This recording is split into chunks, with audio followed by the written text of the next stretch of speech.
Hi guys, in this video I'd like to talk about the daily routine, how to practice a daily routine.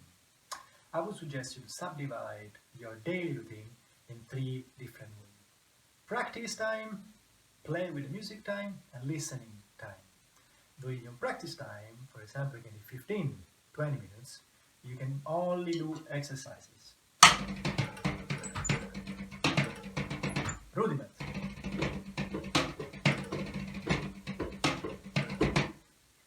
In your playing time instead, you should play with the music. Play the music that you like, try to learn it, and play with it.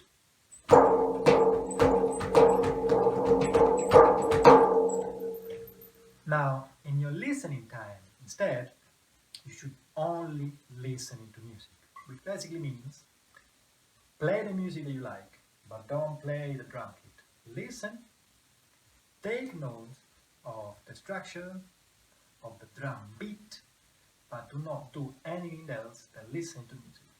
In my opinion, listening to the music is as important as practice the drum kit. Okay, I'll repeat. For example, in a 30 minutes daily practice routine, 10 minutes of exercises, no music, 10 minutes of play with the music, and 10 minutes of listening, not playing.